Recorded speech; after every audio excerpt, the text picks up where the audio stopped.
really what it is just going over the basics again, because we always need to be reminded of what we need to be doing. So, because real estate, as you know, you go get your license, you go through school, you know nothing, and you come out. And very competitive business. Everyone thinks there's a new shiny object that's going to change their business, technology, all this stuff. And it really comes down to what you put into it, how you treat it. And so I'm going to kind of just talk about some of that. And this will be interactive too, so I want you guys to be involved and not just sit and listen to me because that gets boring, you know. When I started in real estate, it wasn't that long ago, in '93, there was no cell phones, there was no fax machines, and there was no computers. We had MLS books. And so it's evolved very quickly. I remember when the internet came out in '96, you know, and I got a cell phone, and what do you need that for? And started building websites and stuff. And when it first started, you know, it was very good to get a lot of leads. Now to compete online is almost impossible, wouldn't you say? Has anyone had success like doing online marketing and actually gotten a lot of leads without paying a fortune? It's hard to do, yeah. So I think this business is more face-to-face. So what we're going to talk about a little bit is just kind of how to be that person. So why do you think people work with you? They like it. They like, know, and trust you. Yeah, you're credible, you bring value, right? You want to ooze value. So we'll just kind of jump in. So why would someone work with you? Can you name 10 reasons? So let's say you're on a listing appointment and they say, what makes you different than the other agents I've talked to? You want to just, and you don't have to come up with this now, but just think about that, you know. Say because I do this or I do it this way or something like that. I was talking to Johnny Walker the other day and he's got this coach guy and he said, what did he say? He said, well, everyone does that, but I do it differently. So just think about that. I do it differently than the other people. Well, I put it in MLS. Well, what does that really mean? Does that mean you're putting on different channels, doing videos? How do you promote that? It's just putting in the MLS. Everyone knows you can find it there, and it's a competitive marketplace. But is it going to make it stand out? I think the key to listing a home and getting it sold, obviously, is price, condition, location. The hardest part is convincing the seller to price it right. So, same challenges. So, because you know the market, so when people ask you, how's the market, what do you guys say? It's great, or would it be best to say, well, the market is very segmented, so in the marketplace we're working in, it's 6% appreciation year over year, average price is this. Have some facts, and then people look at you like you know what you're talking about, and just say, no, it's really good, stuff's selling quick, you know. Because when someone says how's the market, from Buckeye to North Scottsdale to Anthem, they're completely different markets. I remember when the market was really bad and Anthem had like 400 listings, you couldn't give stuff away, you know, and it was one of the last to come back. And the luxury was affected last, and it was kind of the last to come back as well. And so when people ask you that, just, does anyone run like a hot sheet each day or look at their marketplace and look at stats or anything like that? I do, well, I try to every day, but I've got a custom hot sheet set up. So you just click, and it goes back to the last time you came in. And I've got like Scottsdale, Carefree, Cave Creek, Paradise Valley, Fountain Hills. And I just kind of scour through and see who's doing business and stuff like that. I'm a real visual person, though. So if I see something and you're talking to a client, you say, oh, this new listing just came up, whatever. Just have some good information. Yes? So I've seen that word hot sheet on MLS, but not sure, I've never tried it. What is it about? So basically, if you click on hot sheet, it's got a 24-hour hot sheet. You just click on that, it'll give you all the new listings, pendings, closed, sold, expired for the whole marketplace. It's a lot to absorb, and we don't all work the whole marketplace usually. So you can create a custom hot sheet and choose a city and what statuses you want to look at. Like if you're working expireds, you want to go into that every day and have the expireds pop up so you can go after those. It just keeps you up to speed on what's going on. You can set one up for your neighborhood even. It's kind of like the searches we set up for the buyers, but it's for the agent to look at to be familiar with all the marketplace. I mean, we've got 22,000 listings in the MLS. No one can know all that stuff. I think for the most part we specialize in certain areas too. Back in the day, and Mike will know this, we used to just work our marketplaces, and then when the market changed, you discovered where Buckeye was and Maricopa and stuff like that. And I remember I was working with a lot of high-end agents, and they're like, well, I'm not going there. I said, well, you're gonna go out of business. You have to go where business is. How many of you guys have sold a house in Buckeye? Yeah, see, there you go. Did you ever think you'd be out there? It's a long drive. I sold a house one time. It was a short sale in Tartesso. Does anyone know where that is? Where? Tartesso. So you ever been to Rocky Point? You're on the 10 and you pass the 85 and you go to another 3 miles, Mike knows, and then you turn right and go a mile. It's in the middle of absolute nowhere. It's almost to Rainbow Valley, would you say, Mike? Yeah. Close to it. Are you allowed to sell out there? I thought you're supposed to like sell in a market that you were or something like that. You want to work within your area of expertise. If you're not comfortable with a certain marketplace, you would want to find someone to partner with or do a referral. Like I wouldn't be comfortable selling a house in Flagstaff. I don't know much about Flagstaff. I've been there, but I know nothing about that marketplace. Because you really want to look out for your client's best interest, and if you don't know what you're doing, you're not helping them at all. Not a good position to be in. So define that real quick. If I've sold a tremendous amount of new homes through the years, and I've done one deal in Tartesso, it was a new build deal back in the day, with a lot of new build experience under my belt, I felt very confident selling out there. So geographically, it took me days to figure out where the heck they wanted to go see a new build. But Sure. in terms of putting together a deal with a builder, in terms of getting them through that transaction and into their new home, I was very confident in the process. So area of expertise isn't necessarily geography. That's true. In my opinion, is that similar to how you would define? Or?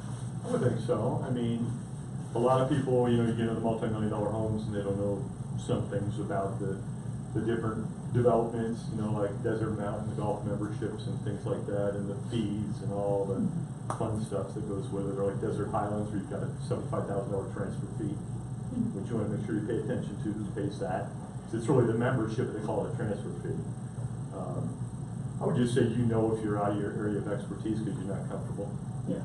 That's when you want to reach out to someone. You could call me or someone that works at Marketplace. And I've had agents before where they've got a chance to get a listing in maybe an upscale area or something, they're really uncomfortable, and so I'll team them up with an agent that's done business in that marketplace, and I say, work with them on this deal, work a referral, they'll become your mentor, and you'll get to know that marketplace very well, and then be more comfortable the next time.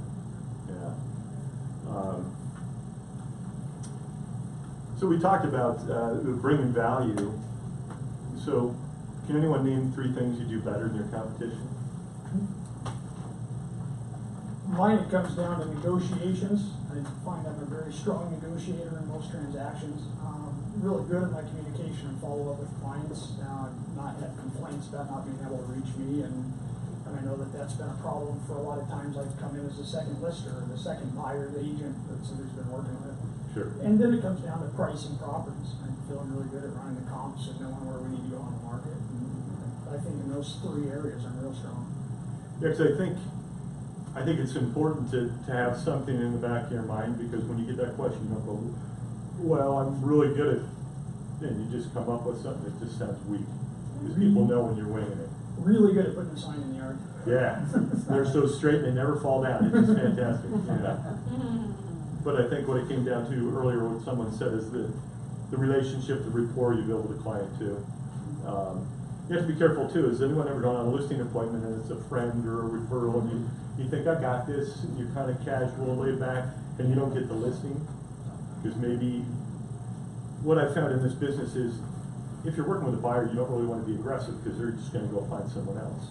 But when you're in front of a seller, they're looking for someone with a little spunk, maybe a little aggressive, because you're the marketing man, woman, whatever, marketing person. So don't ever just go into an appointment thinking you just got it. Because I've done that myself. It's like, oh, what happened? And a lot of times it was with another agent that dominates that marketplace, and they just steamroll you. One thing I've learned too, especially in some of the higher end marketplaces, is let's say you're going on a listing appointment, you're going up against, well, I won't name names, but there was a guy at Russ Lyon who was famous for listing stuff really high and it's selling a lot lower. So there was one on Happy Valley Road up north here, and it was listed for $33 million. Great big estate, 20 acres, all that. But if you're ever up against those guys and the seller brings it up, pull those stats of those people, because a lot of times they'll list here and it'll go for about 200% less over a long period of time. That's not a good track record. It may not work on every agent that's a top producer in that marketplace, but a lot of them just take any listing to get their name out there to get a sign. So if you run their numbers and depending on the time period, it doesn't look so good. Does that make sense? Because this one guy, I mean, that property sold for 10 million. He was 23 million high. Wow. Now the market had slid a bit, but not that much. Then there was another one he listed for 16 million, and it sold at auction actually for 2. Now the market did slide, but again, he was way off. Yeah. I'm trying to think, who's the gentleman that developed Pinnacle Peak? John, you probably, no, I can't think of it. Anyway, great big house, needed a lot of work. But anyway, you know, your competition has weak points, and you just look for those, and you can use it, you know, to your advantage. Not that you're slamming the realtor. You never want to say anything bad about another company or agent, but you can say, here's the other people that work this area, and I can do better than that. Here's my track record, you know. So John talked about this, you know, being a negotiator. You know how to listen and find solutions. That's key. You don't get emotionally involved. How many agents have you worked for on the other side, and they're losing their mind, and you're like, this is crazy. They get too emotional. Well, yeah, see, it was something that because, you know, we've been in this for a year, so they were both with professional backgrounds. It was something we continue to talk about it, and we've said, gee, is it a strategy for some agents to come out of the gate like bully, punch you in the face? You're like, wow. It does not work. And it doesn't work, and that's the psychology is interesting. But we've encountered that a number of times, and now, wow, this is certainly unprofessional. But wondered even like who's teaching this stuff? Yeah, it doesn't It's not work. as bad as it used to be, let me tell you. No, isn't that? Yeah, that's interesting. That's Yeah, interesting. you see a house and then your client wants to run it off, and you look at the agent and you go, oh no, I'm in trouble, right? And you're calm and you don't talk on your client's behalf. How many times have you had agent? My seller won't do that. My buyer won't do that. Yeah. Why don't you ask him? Right. You can't speak on their behalf. Take the emotion out of it, do your job. And a lot of times being the best negotiator doesn't always mean getting the best price. It's getting the property the client wants. Yes. Right? I've seen agents blow it because they're trying to get them a good deal. And the buyer's like, listen, I've been looking for 3 months. This limit, I love this house. I'll pay over. You know? And if they're going to stay there for a while and there's good appreciation, it's a win-win. But you have to listen to your clients and do the best for them, not what you think is the best. I'll never forget one time I started selling up in Pine Top, and I would preview properties and go on tours, and there was this one house, little cabin, and it had blood red carpet, like royal red carpet. And I had some clients out and they wanted to see the house. So this was before, you know, computers and photos and all that. And I wanted to say something about the carpet to warn them. And I said, well, this house is really nice. It's a little unusual. Just kind of. So we opened the door, and there's that carpet jumping, screaming at me, and I'm like, and they go, they're looking, and I go, here it comes. They go, I love this. Yeah. And I'm like, thank God I didn't say anything. Right. You know, so again, you want it, what you like, what they like, you have to, and you learn after a while. Because I didn't think anyone would like royal red shed carpet, and these people digged it. They didn't buy that house, but they loved it, you know. So you just got to be careful, and you learn as you go. So we talked about marketing a little bit. I mean, we're really marketing people. Know the best ways to market a property, obviously internet, videos, right? Remember one time I was having a sales meeting, we were talking about the MLS, and that's when it went to unlimited photos. And I said, I'm gonna make it a company rule, every listing must have at least 25 photos, and they all moaned. I'm like, are you kidding me? Why wouldn't you put at least 25? Because when consumers are online and they're looking, what are they doing? They're looking at the photos, and the longer you can hook them in, the better. The picture of the furniture. Yeah. Now some people put way too many, but if it's a high-end luxury home, I've seen 85 to 100 photos. But if someone's really interested, they'll look at those over and over, and that's what gets them, because people are very visual. How many times have we all seen the horrible photos of the toilet, you know, the dog in the picture, garbage? And the person reflections of the liquor. That'd be like, you know, you're going to sell your car and you don't clean it, and you take an awful shot of it with glare, and you put it out and think someone's going to have an interest in it. You want to detail it, you get a professional photo, or do whatever you can, make it look its best, obviously. Again, this is common sense stuff, but we're just going to talk about it. You have a presence in social media, don't live on it though, because it's not going to make you money. Have a presence, you know, be on LinkedIn, Facebook, all that stuff, so when you're getting ready to go on the appointment, and the client knows they're meeting with you, what are they gonna do before you come over? They're gonna Google you. Say, man, John has some wild parties, looking at his photos on Facebook or something like that, you know. So you wanna be careful what you put out there too. Ask your clients what's important to them when you're on the appointment. What's the most important thing, you know, to you in selling your home or whatever it may be. They like that. Let them do the talking. You don't want to do all the talking. Let them talk and then listen. You know, what industry did you guys come from? The same industry or? No, different. I have been a nurse for over 25 years. No, okay. So you have a good bedside manner. Yes. Yeah. And then what? I was a corporate behavior coach. Oh, okay. All right, perfect.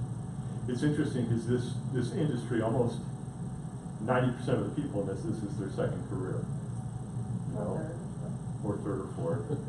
And I'll have new agents say, you know, I haven't done this, but if they ask me how long I've been in the business or what, you know, I'm new, I say tell them the truth and then leverage the company. Because one time I was having a sales meeting, we had about 30 people. We went around and gathered up everyone's years combined. We had over 360 years of experience. So I can't imagine what this company would be with 1,400 agents plus. The years of experience we have would be thousands. I mean, so take that in our sheet as well, how many sales we do and stuff like that. Also, if you, you know, you're required to take 24 hours of CE each year, how many of you guys exceed that? Yeah, some of you. Use that too when you're talking to the client and, you know, giving them your resume, your credentials. Say it's required that we take 24 hours of continuing education, be up to speed on everything each year. I average 45. I'm more educated than the others. It's just those little things and you don't think about it. It's like, okay, what sets you apart? You know, so you want to think of those things. And this is all credible stuff. Listening to your clients. A lot of people like to just talk, they don't listen. You know, they think they know what's right, and it takes a while, but they say that's why you go with 2 ears, 1 mouth, right? Listen more. Because I think a lot of people don't listen to the clients, and then their clients abandon them, they don't know what happened. I had a call earlier from this agent, he's got a listing and all that, and the mother owns the home and the son lives in it, and I know what's going on because Johnny doesn't want to move out of the house. So the agent's been working with the son and all this, and all of a sudden the mother goes, you know, AWOL and he can't reach him. Well, he hasn't been communicating with the right person. But obviously he didn't know the situation as well, and so he's kind of frustrated because he thinks he's not going to get paid. So I don't know what's going to happen there. But listening is key, and it takes practice. It really does. I tend to talk too much myself. Keep in touch with your clients so you can see these stats. So, and these are pretty tried and true. 48% of salespeople never follow up with a prospect. Sounds crazy, but it's true. 25% of salespeople make a second attempt and stop. 12% make 3 contacts and stop. Only 10% make more than 3. 2% are made on that first contact. I mean, you can see the stats, but this is tried and true stuff.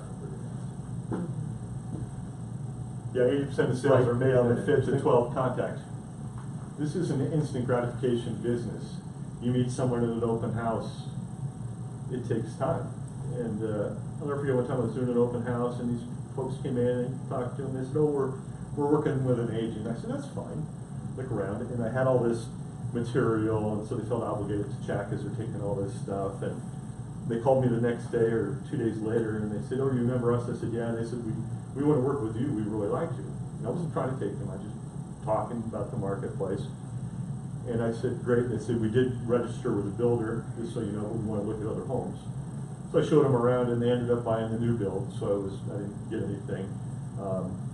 But about a year and a half later, they reached out to me because I kept in touch, and they had bought this new build, and they were being transferred to Washington, I think it was. We want you to list our home, and it was like a $1.1 million home. So that was a year and a half conversation, and it started with we're working with an agent, and I didn't just blow them off like, okay, fine, you're no good to me, you know. So there's opportunities everywhere if you give value. That's what I think. John, you got a question? You know, I've got a client that just put into a new build, and he was one of those clients that gave me a 1 mile square radius. I'll buy a house in this area. a quarter of that was like school and park and not even houses, and a quarter of that was just vacant land when we started. So in the end, I had a half a square mile to deal with. He wants a nice, brand new looking house in an area that had nothing but kind of rundown properties.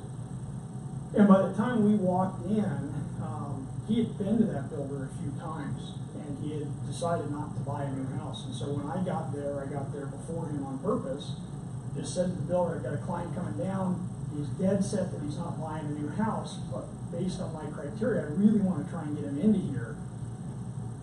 I just want to show him the models and such. So when he walked in, she goes, oh, I know you, I've been talking with you. And as soon as we start to walk out the door, she goes, here, fill this in and try and talk him into it. Right? You know, so quietly, I'm into the deal all of a sudden, and we put it in the contract, and, you know, they're as motivated to sell a house as we are. Yeah, And if you walk in with that kind of a mindset as opposed to, hey guys, would you mind cutting me in if you please, you know, please? Yeah, It he's gives my such client, you know, yeah, I get an yeah, attitude. I know he's been here, but I've been working with him for months. Yeah, And a lot of it is just how you approach it. And it is. Yeah, if you don't come in with a chip on your shoulder and an attitude. yeah, you're just, Yeah. I'm gonna be the one that's gonna make this succeed, and didn't even get into the fact that he had been there before, and boy, she wanted me to push for it just as much as I did. Sure, absolutely, absolutely. We were at an open house this past weekend, and twice we ran into people who came in and said they were at other open houses, and because they weren't going to be doing anything in the immediate 3 months, the agents just blew them off. And I thought how interesting that I hope is. they keep doing it. Yeah, right, Yeah. right. Yeah. Yeah, you gotta build your pipeline. I mean, there's folks I've Yeah. worked with for long lengths of time. Yeah. I'm sure everyone can relate to that. And again, it's not instant gratification. It's making contacts, keeping in touch, you know, having a system, building the value, giving value. It takes a while. So, put your client's needs before yours. So I found this quote is pretty good. Real integrity is doing the right thing, knowing that nobody is going to know whether you did it or not. I don't know if Oprah stole that from someone. That's the one I found. But it's things like that that make a difference, you know.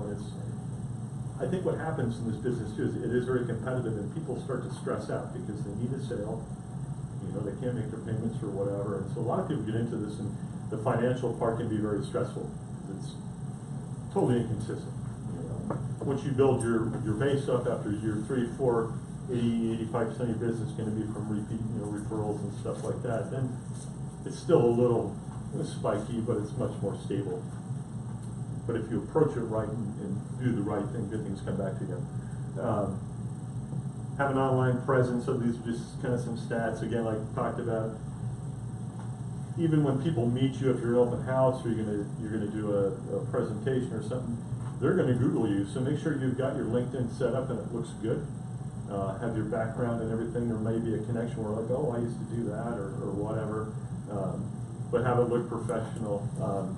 Obviously, you know, the company website, realtor.com, you want to set up your free profile on that, make it look good. Just Google yourself and see what comes up and fix whatever doesn't look good. It's pretty simple, but we get so caught up in all this technology that sometimes things slip through the crack. Yeah. You know, my saying is that we're so connected, we're disconnected. Everyone's got a phone, but no one answers them. It's crazy. Makes no sense. Yeah. So you have a team, you know, there's a lot of teams out there. I don't know if any of you guys are on a team, but you can be your own team too. So, you know, your team would consist of a mortgage consultant, right? Title company, home inspector, stager, home warranty company, moving company. It's those connections and that team of people that's going to make you stronger as well. Where people say, I need a hand, so I've got that. You know, you want to make sure you've got people that are true, tried and tested, not just refer anyone. It used to be, well, here's 3, pick one. You know, and at first, when inspections first came on, I remember they said, don't tell them what inspector to use because there's liability. Then they said, we'll give them 3. And then they said, well, there's a liability there too. If you haven't really used them and don't know they do a good job, there could be even more liability. So, you know, it's good to use the network that we have here as well and find good people and have them on your team. And they know you're not always going to give them all the business because it's the client's choice. But you've got those resources in place, and it just makes you stronger. So I think everyone's got somebody, and these are just ones. I didn't know if we had a home stager, but these are ones that we work with as well. And obviously, you're free to use anyone you want. solid reputation, we talked about that a little bit, the numbers. It would be interesting to add up the years of experience. That would just be insane. Is there someone we can get? Yeah, but it'd be a lot of work. Maybe we'll do a survey to see how many people participate. So I think that'd be powerful.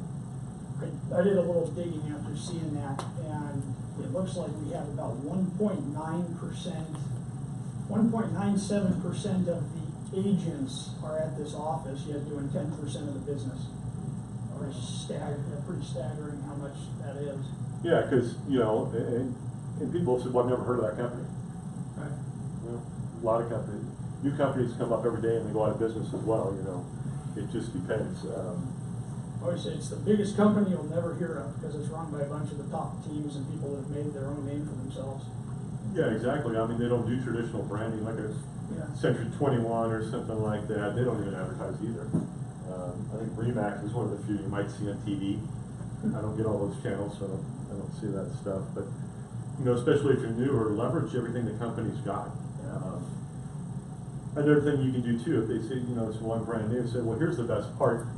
I don't have a lot of business right now, so I'm going to focus on my interview on you. When I get this listing, you're going to be my main focus. You're not going to be a distraction. You will be handed off to another team person or someone like that. You know, you're going to get full attention. To make it work. They're like, well, that's great. Because chances are, if they hire, you know, some big team guy, they'll never even see that person. When I was new, I used to say all the time, you guys are going to be 100% of my income for the quarter. How hard do you think I'm going to work for it? Yeah, exactly. There's ways to spin it easy.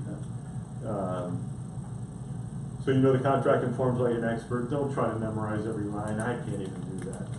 It'll make you crazy. I know a lot of brand new agents they're nervous they're going to memorize the contract. That's what we're here for, support, you know. Know the basic concepts and things like that. But, you know, some of these people like, you know, line 232, it's just like, how do you sleep at night? Well, you know, get a hobby. There's another one too, if you're up against, what's that? Yeah. He just said John. Oh, I thought you were going to tell me what's on line 232. It's like, you're a sick man. You're a full-time professional. How many people out there are doing this part-time? A lot of people. Maybe some of you are too, and I understand that, because you have to start somewhere.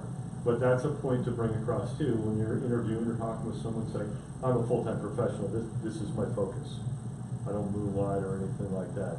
Because it makes a difference. How many of us have ran into a part-time agent on a listing, you write an offer, and they say, HOA it then, and you're supposed to give me that.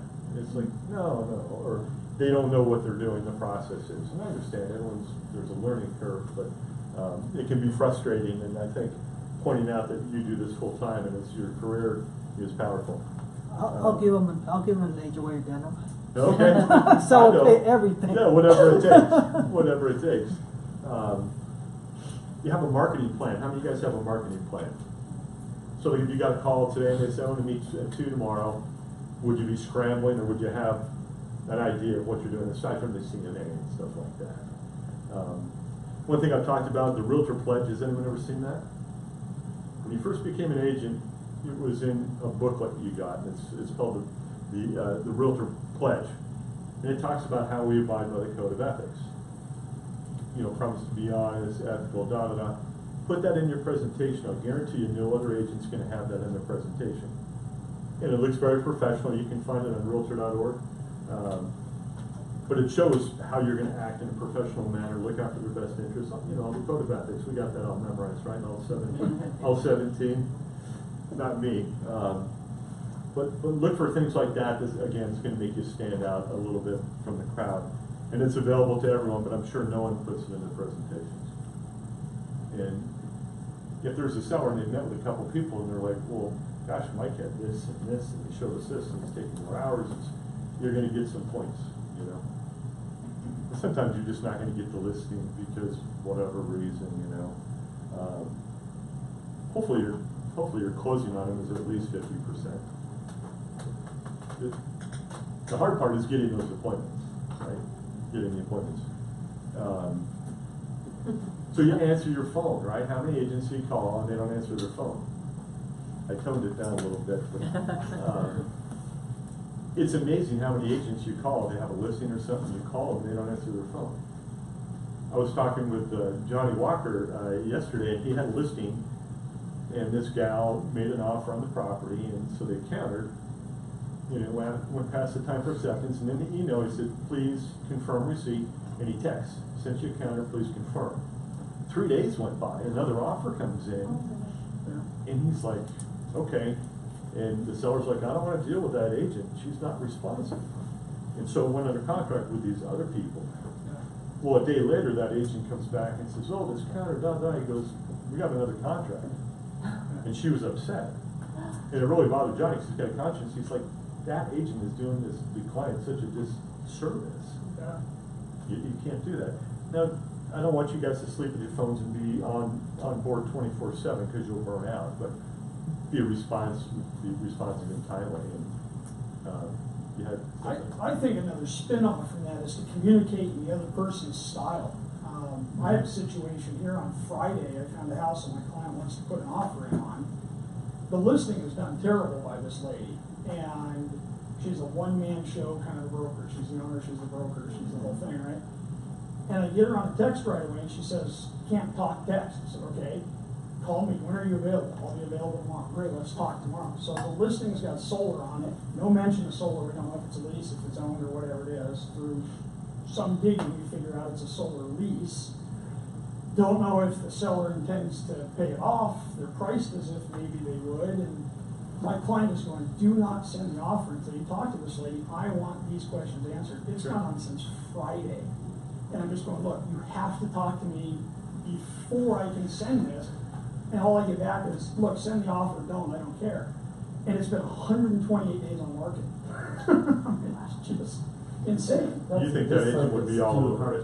She should be sued for the failures that she has, right? Yeah, But and unfortunately, we kind of self-police in this industry, and there's going to be fantastic agents you work with and some not so good, and for whatever reason, maybe they are part-time or whatnot, but that's why we tend to do the other agent's job sometimes, right?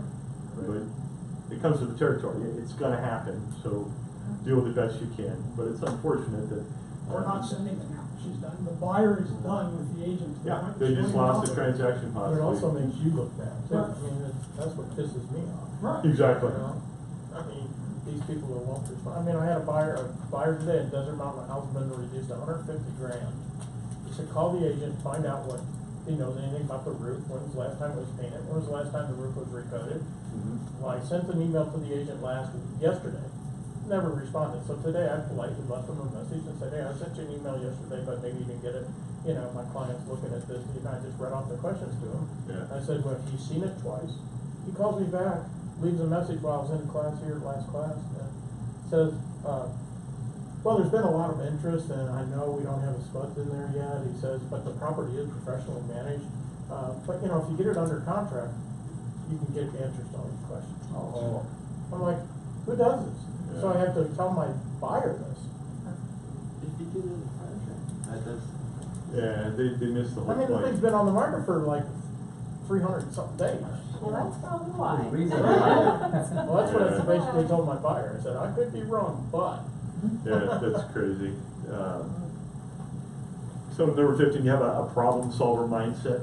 How many times have we run into something? It's like, how do I do this? And that's why it's good to have the network we have, reach out through the mastermind to say, have you run into this situation or whatever? I mean, it's great to have such a collaborative group. It really is. Because someone may call me and someone else may have a different angle or they've done something. It's fantastic, but you've got to have that mindset, definitely, because I think a lot of this business is mindset. You've got to be in the right mindset, definitely. You have an engaging personality when we meet people. I mean, it's just, you've got to be a people person. I always ask people, brand new agents, why'd you get in the business? Oh, I love people, I love houses. And I'm like, well, that's not going to last too long. Because after a while, you're not going to like people some days, and you're not going to like that house with the rain on and the cracked, foundation and stuff. But if you truly do enjoy helping people and making good things happen, it can be a lot of fun. But you've got to be able to engage if you're networking or something like that. And what I've found in the past too is if you become interested, not interesting. In other words, have an interest in the other people, ask them what they think. To build a relationship, then it'll come up what you do. But you know, you don't want to give them a card and say, hey, I can help you buy or sell. Say, yeah, realtors. My uncle's a realtor. My brother's a realtor. You know. Again, you want to set yourself apart and just be a good person. You're enthusiastic, obviously. If you want to be enthusiastic, act enthusiastic. People feel the energy you exude. You know, I used to have a guy, and he was brand new, and he was a foreigner, and he was doing open houses, and he's like, Larry, this isn't working. But he was very aggressive. I said, well, you're attacking people when they come in the door, and they just want to run. You know, I said, maybe it's not your forte. I said, go knock on doors. He said, okay. And he did very well, because he had that aggressive personality. So you want to find the activities that fit what you like doing, and people can see that you're enjoying it, and they're fun. And actually, you know, get results for you. Having a passion, kind of the same thing. How many of you guys remember the first day of your real estate career? You got licensed and all that. Were you just like so excited and beaming and everything, right? So what happened? Other agents got to us. Other agents got to you, yeah. But just think about that and say, you know, what happened from there to here? Well, just a lot of experiences and stuff like that, but it's going to happen, you know. Paying attention to detail, obviously, especially in this business. You know, again, the contract is pretty simple, but if there's a situation you're not sure how to handle, like a solar lease panel or solar panels, stuff like that, again, reach out to us. We give great support because one little thing that you miss could be costly. Actually, we're very lucky. I mean, I review a lot of the contracts, probably over 150 a day. You guys are really good at what you do. So I've seen some really bad stuff, but I think we've got a great group of agents here. We're not running into lots of huge problems. So when I first started here, I've never worked for a company with this many agents. I had a lady call me yesterday. She said, I'm trying to get a hold of Susie. You know, her number doesn't work. And I said, I have the same number. And she says, well, she said, don't you know her? I'm a realtor too. I said, I have 1,400 agents. I haven't met all of them yet. She goes, oh. I wish I knew everybody, but I wouldn't be able to remember everybody, you know. So you have a communication guarantee. Does anyone have a communication guarantee? When you go on the listing appointment, you say, here's my guarantee, and you sign it, and they sign it, and you give them a copy, and it says, I will reach out to you every Thursday by the choice of communication you like. And I update you on the activity, the showings, lack of activity, feedback, everything. So they know every Friday afternoon at 2 or whatever, they're going to get an email, a phone call, a text, something. Because the number one complaint, is agencies lack of communication. When you're working expireds and you're like, well, what happened with your other agent? I never heard from them again after we listed, right? They put up the sign, put it in the MLS, I never heard from them again. And I think what happens is agents get frustrated and they're scared to reach out to the seller and say, nothing's happening. Well, that's the best conversation you can have, in my opinion, because you say, nothing's happening, and let's look at maybe why. Well, it's the middle of summer, schools, there's some obvious things, but you know, if you look at the trends in this neighborhood, we should have more activity. Maybe it's the cats. Maybe it's the blue walls, maybe it's the landscape, the price, the availability of getting into the property. But that's the time to have the conversation to help them get that property where it needs to be, help everyone make that thing sell. I asked a question about that lack of communication thing, and what I got was like, for example, this listing agent, he lacked communication, but he said, you know what, the seller's only giving him so little commission that he just put them on MLS. If it's sell, it's sell, and don't sell, it's sell. That's his answer. Well, that's picture is like with his phone. There's no yard sign, blah, blah, blah, blah, done. Because the seller... Just leave the seller's phone number. He said the seller gave him such a low commission, they want such a discounted fee, they lowball him, so he's like, you know what, we'll put it on the MLS, and sell, that's what he said. Yeah, that's unfortunate, because I mean, it's true, you get what you pay for, but yeah. you should never discount the quality of service you give a client based on something you negotiated yourself out of. Yeah. Absolutely. Yeah. Don't take it. I mean, if you're not worth it, go for it. Yeah. But if you feel you're worth it and you're confident, to say, I'm sorry, but I can't do that. Well, there's a reason why there are many brokerages are just full service brokers. They just don't do, 0.5%, take 1.5% and just list on MLS and leave everything to chances. Well, that's the sad thing about this industry is agents are so easy just to roll over and I'll give you a point. It's like, Yep. why? Yep. Why are you throwing your money away? Just Stupid. give it to me. Stupid, that's why. Yeah, so I mean, you want to, feel confident in your abilities and know your worth. And if you go to the top attorney in town that's charging $350 an hour and you say, will you do it for $200? They say, I'm too busy for you, go away. They're not gonna do it. And they're busy, they're very busy. And today I found another reason why relocation company. This guy's supposed to get $10,000 commission check.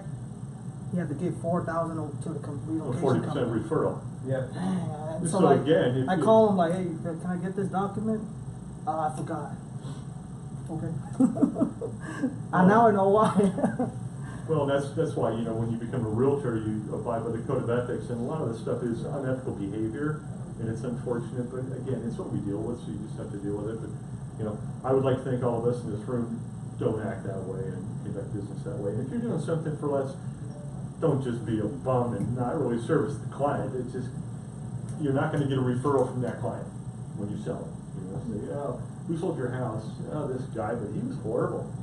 Got a good deal, but he was horrible. Yeah, see, that's all they want. They want that one-time thing, and then they move on. That's why I asked them. Yeah. That's how I understand. Like, I kept worrying about that, so that's the answer I got. And this is kind of off subject, but I ran into a situation the other day and it was kind of interesting, and I'll share it with you. So, how many times have you had a client and you say, if you list your home with me and you buy, I'll discount the listing, right? Well, that happened with his agent, and so she had a 6% listing and said, well, what was it? If I sell it, I'll do it for 4 or whatever. And so everything was fine, and she was in escrow, and that's what happened. Anyway, it changed, and she wanted to increase the commission because he wasn't going to buy on the other end. That's what it was. The contract comes in, and she's like, he says, well, that's great, but I'm not going to buy from you. And she goes, oh, well, now it's 6. And the guy's like, what? And it caused a big stink. I talked to these people. She had just come over from another brokerage. I'm like, you're not doing this over here. That's fine to do that, but do this. So I'd be happy to do that. Once we sell your home, I'll give you a discount on the sale. Exactly. Yeah. And it's going to be based on the lower the amount of the two. Yeah. So they have to stay in the game so you don't lose. Because what are the chances if you list your home at a discount and by the end of it they don't like you?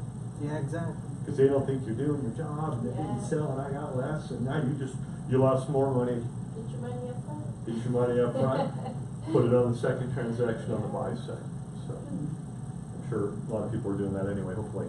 But on the, can I ask a question? So on the, because I'm doing that right now, so on the buy side, like I charged the normal listing, not that there's normal or anything, but Sure. pretty much what I would charge anybody else on this listing, and then they're gonna buy, but I just, because the sellers pay, us on the buy side, I was pretty much just gonna pay for the closing or something. I mean, So you're going to which give is the, somewhat the same, isn't it? I mean, because Yeah, the my- seller's paying.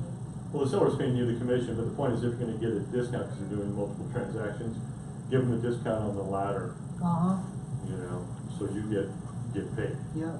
Because you may get a discount. Right, that's what on I'm the- doing, but Yeah. like the listing I'm not touching, but when they buy, Mhm. You can give them a credit and escrow Yeah, for whatever I'm you just gonna deem pay the appropriate. closing. Yeah, okay. yeah. So I've just seen people get burned on that the other way. And they think, oh, I'm gonna get 2 deals. Things change. They don't stay your friends always. I've asked for years, so you're expecting me to do a totally different transaction and take on a whole new set of work, but that one is discounted because I did my job well on the first one. And it's amazing how many times it's just never gone beyond that conversation. I've had people just shrug it off and go, okay, we don't even need it. Yeah. It rarely has gone past that part of the conversation.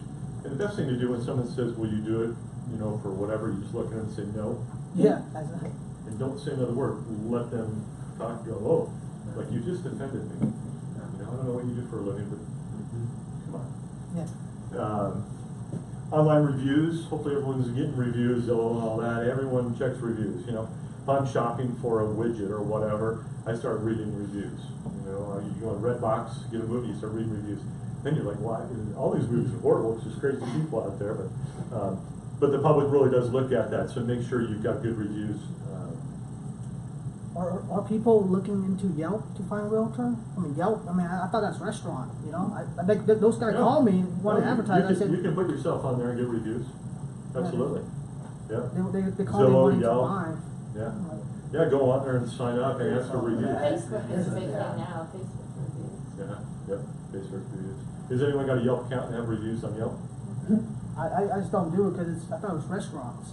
Yeah, check it out. Again, it's another thing, if someone Googles you, they'll find some good reviews on there, hopefully. What are the top 3 sites for realtor reviews? I would say Zillow. Zillow, I'd Realtor.com, say right now, Facebook for sure. Realtor.com. Are there reviews on Realtor.com? I never go on there. That's a good question, I'm not sure, I know Zillow is huge. Yeah. Trulia, owned by Zillow, same kind of thing, they kind of work together. Drake's Title. They have their own thing at Drake's Title. Well, and if you, I'm assuming everyone's got their own website, you can put reviews on there, ask one from your clients and put them on there. It could be a 30-second video, you know? Worked with John, he was great, blah, blah, blah, you know, I mean, just get them out there. I mean, run them up on YouTube. Do this when you get back, go into your marketplace where you work. Let's say it's Scottsdale Mountain, and Google Scottsdale Mountain real estate or wherever the area that you're focusing on, and then go to videos and look at the last time someone posted a real estate video on that marketplace. I'll bet it's 2 to 3 years ago. So what you can do once a week, go preview a home or whatever, and just talk about it. You don't have to be in the video if you're scared of being in the video, or just show the neighborhood or the the front sign and give stats. You know, Scottsdale Mountain, there's currently 8 homes on the market, average sales price of this, average market time. If you'd like to learn more, call me at this number and put it on. You can do a 1-minute video on your phone, post it to YouTube. The next week, a new listing has come on, and don't be specific because we can't market other companies' listings without permission, and put it on there. So if someone from Minnesota is thinking they heard about Scottsdale Mountain, they pull it up and they see your name in all your videos, they're going to call you. So it takes literally 3 minutes a week. It's free. Is it going to guarantee you a sale? No, but you're out there. And then again, when they Google you for the the appointment, you're working that area, they're like, man, they're all over this. It gives a presence that you are the real estate king or queen of that neighborhood. But do that, Google it, and you'll be amazed how, because I remember like 3-4 years ago, Mike, you probably know, videos were a big hot thing, and it just kind of went away, but they're still strong, because YouTube is owned by Google, and everyone Googles everything, and then they like video, especially if they're from another state or, out of town or whatever, they're going to start looking at videos. You can drive the neighborhood, show the amenities, the golf course, whatever it is, shopping centers, schools, just give tidbits, but keep the videos to like 1 minute. I can't watch something for longer than a minute. You dress professionally, right? I mean, they say you dress for the job you want. I used to always wear a tie, and then I got here and no one wears ties, so I'm like, well, I'm going to drop the tie. But I think how you present yourself in dress, people take you differently. You're more credible. And everyone here is aware of that. It is what it is. Team trash. Yeah, it looks like Alice Cooper or something. Confident in your abilities, right? We talked about that a little bit. People feel confidence. They know. I'm sure the first listing appointment or first buyer you had, you were nervous. I was. Had an agent the other day, they were brand new. They went and showed the wrong house. Set off the alarm. The other agent calls. That's a $500 fine unless you write a check for $100 and put it in this drawer and leave the house. So this agent calls and says, "What the?" I said, "Okay, you made an honest mistake. They could fine you if they report it. Unauthorized use of the lockbox is a $500 fine. I just signed off on one the other day." I said, "But you tell them, I'm sorry. I'll take care of any costs the homeowner may incur. When they get that bill from the police or the alarm company, send it to me. I'll gladly pay them." I said, "But I'm not going to put $100 in a drawer in this house." Blackmail. It was extortion, blackmail, whatever. I don't know You how. turn around and file unethics? on the other agent for asking them? Yeah, it was kind of like, what do I do? I'm Like, pay me off for not charging you a $500 fine? Yeah, who's to say you Horrible. drop him 100, then he turns it in And anyway. still does it, yeah. Yeah. Plus, he's gotta have that go through the brokerage. Yeah. Crazy. I don't know how we got on that, but, well, the local real estate knowledge, no one's gonna know all of the marketplace, but again, if you specialize or work in a certain area, know some of the stats, average days on market, annual appreciation year over year, and price per foot. Just have a couple nuggets when someone says house and market, say, well, boom, boom, boom, and like, wow, you actually gave me some facts, because a lot of people don't do that. They say, oh, it's really good, you should sell. It's like, oh, okay. You don't have to be a wealth of knowledge, but again, be confident and have some good numbers. You know, if you're selling a product, you need to know that thing inside and out and its capabilities and, you know, the value it delivers and all that kind of stuff. It's pretty simple stuff.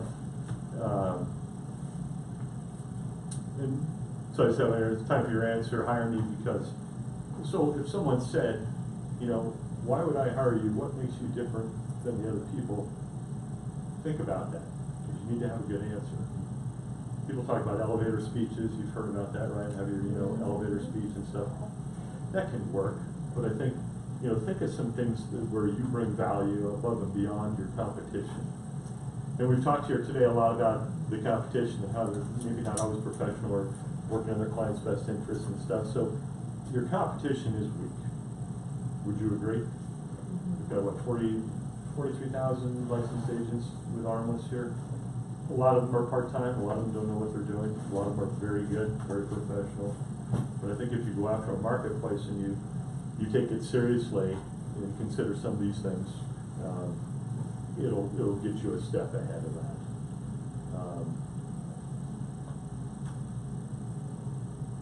So yeah, this is basically what I just said. Any comments or anything? I'm not gonna go for an hour and a half because that's all I got. But yes, sir. I have a question. Since you're a broker and you must be looking at a lot of contracts, I have a question about purchase accounting. So, since February of 2017, we did away with warranted items. Correct. And it's just causing havoc to the buyers. Just when you go to a dealership and buy a certified used car for $15,000, comes with 12-month warranty. Versus you buy a $400,000 house and AC is broken or something more expensive is broken. Now seller has no responsibility of fixing it. And the buyers, after inspection and probably after appraisal, buyers start spending almost $1,000 on inspection and appraisal. And he has no recourse but to cancel the contract. I know at much higher level we can't do other than, you know, it has to go through as an association of realtors to change the contract, but at our level, can we insert some sort of language that still protects our buyers? So if such a thing is found during inspection, the onus is upon seller to fix it? I mean, you could reinsert some of the language they pulled out that all heating, plumbing, mechanical, electrical systems shall be in working order at close of escrow. Now you've inserted back what was kind of removed. And I get it, you have to coach your clients on here's the process and there's some risks possibly. But the reason they took out the seller warranted items is it got down to the window won't open. Is that a warranted item? Yes, no, I don't know. It was a huge problem. What is a warranted item? Well, the window should open, should be operable. It's like, well, it's not part of those systems I just talked about. And there was just this huge gray cloud because those warranties didn't used to be there. I remember years ago before there was inspections and it was buyer beware. You know, caveat emptor. Work. There's the house. Good luck. And the seller legally has to disclose any known problems. It's going to, you know, be a condition of the value they're going to give. But I suppose you could insert some language like that. You can do anything. The problem is when you start inserting language, it creates some gray areas as well. So you put that in. You know, all heating, cooling, mechanical, electrical systems must be in working order. Well, what if they're not? Would you cure them? Is that a curable item?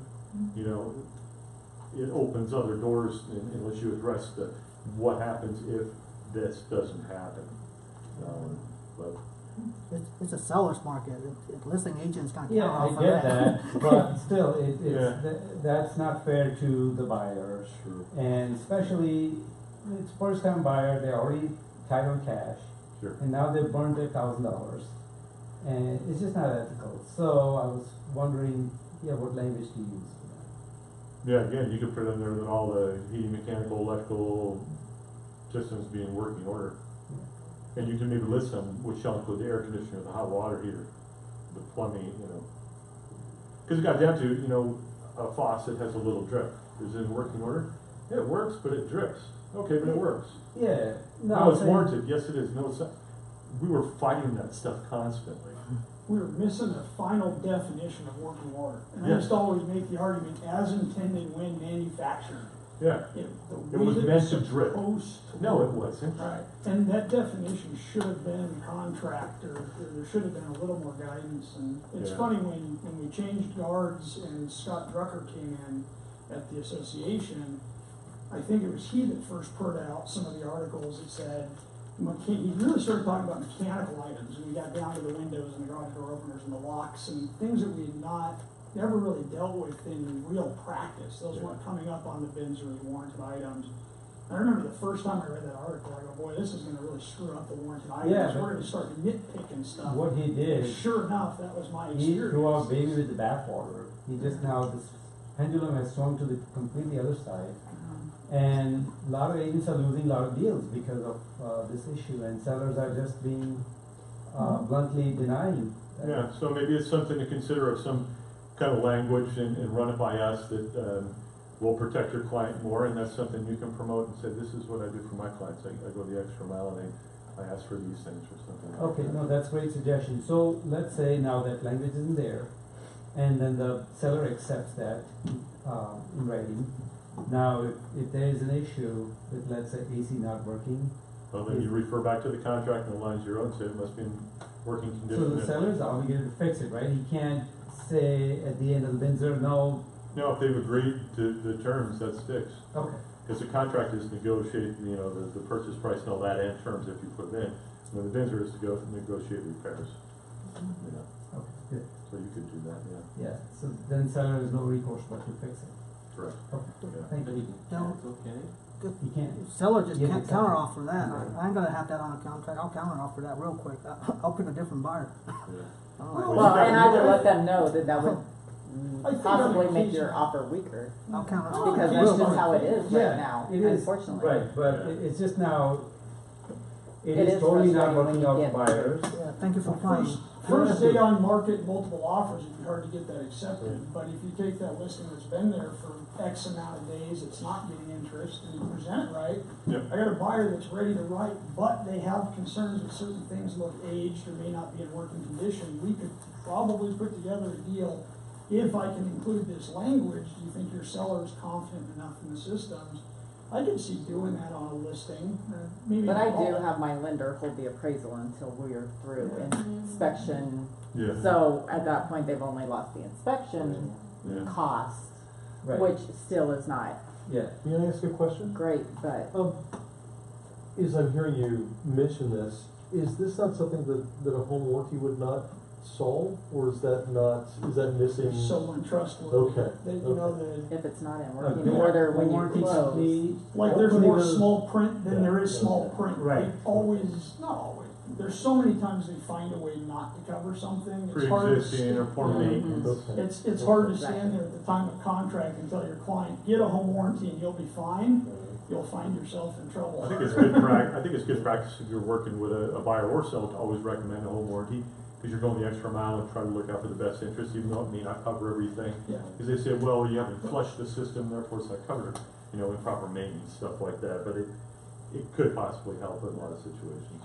It's one thing to recommend that they get one, and it's another thing to stand on it and say, don't worry about these You're things fine. because you have a home warranty. Right. There's Yeah. two are very Yeah. different. It's exactly. saying, get it, it might help protect you against some costs and Absolutely. kind of a safe area. Yeah, now if just in case the home warranty does not cover it, and after the sale has happened, buyer holds you responsible because you recommended that. Well, we're always gonna have a target on our back, you Yeah. know, and, the business is never gonna be easy. And, man, I'd always be fair in the eyes of everyone, it's hard to say, but, you make the best of it and try to make good decisions. Yeah, I mean, it works great for me because I've got a lot, more often than not, I'm representing sellers. Life is easy, but it's just not ethical to Sure. buyers that way. Well, that's why you wanna coach people when you first meet with them and get ready for the process. Say, here's the process, here's the things that could happen, here's the things that we might run into. So when it comes up, they go, you told me about it. I said, yes, I did, and they're not so explosive and freaking out, right? Because if you coach them through the whole thing and you explain scenarios that may happen, may not, they're like, I'm not going down this road, I'm not ready. I said, well then, okay. But if you tell them, here's some roadblocks we may hit, may not appraise, and you pay for the appraisal, and they can't agree, and you don't have the money, and, you know, all these things. There's no way to write a perfect contract to cover everything that could potentially happen that both parties would ever agree to. There's no way, there's no way, yeah. You had a question? Oh, I was gonna go back to the market statistics. Oh, okay, sure. Like besides the hot sheet, where else do you go for, market updates that you know of that works well? The Crawford report is great, it's a Yeah. subscription you have to pay for, I but, don't know, I did for a while, it's too confusing, it's expensive, and Yeah. it's not worth it. so I'd recommend you go to armless.com, ARMLS.com, go to stats. There's some great reports in there that come out monthly. They break it up by Maricopa County, Pinal County. It's got average time on market, average median price, price per foot, lots of great stuff in there. Who puts out that market research report? We used to get them at, Solutions Real Estate, but title companies put it out too, I don't know. Yeah, title companies put it out in a nice, simple structure, And it's some great, of them. I don't know which title Yeah, I don't- companies I don't offer know that, I which haven't ones. even, I If just you got reach out asked. in the mastermind and see who knows. We're probably talking Altos Research. Altos puts Yeah. out I some think really you're good stats. right. Yeah, Altos, Yeah, they've got. Is that it? I think it is Yeah. who puts that out, But- and it was I had it coming for all my zip codes, it was, Yeah. you know, it's in depth, so I didn't look at it all the time, but when you needed it, it was great by zip code. Yeah, that was- Altos has been great for me in getting listings. I, I'm in wondering fact, signed who one offers that. 2 days ago. The seller called me up after getting one in an email, and he said, I just wanna know your opinion on my market. And I said, well, I'm happy to do some research, and we had a good conversation. He goes, well, I think we're gonna probably list with this guy, but we wanted to give you a shot. The guy I was up against had sold 13 homes this year in a mile radius of his house, and I Oh. sold 0. And when we sat down with the Altos research, I had it broken down to his price range, single-family houses, and his zip code. And he's going, well, this agent knows the market a lot better than you. Here's what he said. And I go, that's not what the data says. He can say whatever he wants to say, and he might even be right, but that's not what the data shows. The data That shows doesn't lie, this. usually. And I ended up with the listing. And what was really weird is when we got to the end, he goes, well, what he was telling me wasn't what I thought was going on either. And what the data is showing me is what I thought was going on. Turns out it was that discrepancy was the only reason he even bothered to reach out to me. Well, the thing with data is you Altos is don't wanna get too deep in it, cause there's two sides of every data. You can have the same data and spin it Yeah. one way or the other. It depends on Yeah. which factors you put into there. But, yeah, check armless.com, go to stats. There's a lot of great reports in there. And then maybe reach out to some of our, vendors, title companies, and see if they have a programmer system that they use or. And or RPR anybody has else. some stuff too, although I have not found it's been all that. RPR has lately. too much data. The little seller reports and stuff like that. Yeah, you guys all been in RPR? too much.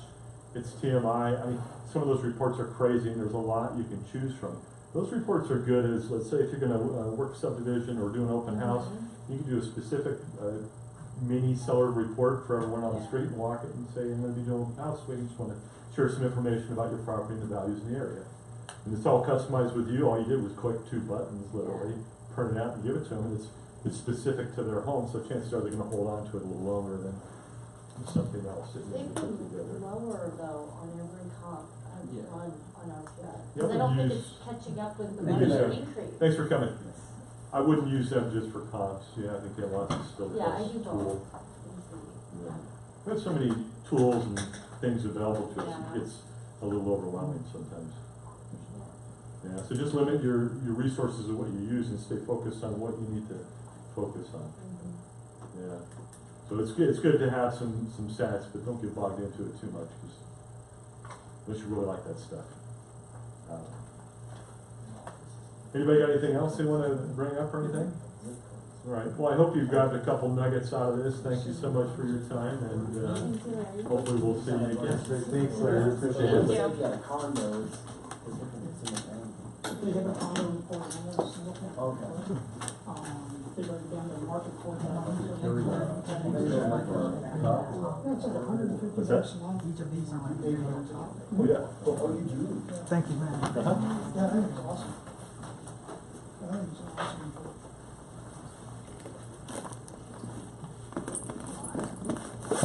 You said you do not a lot of new builds? No, not now. That story of Cortez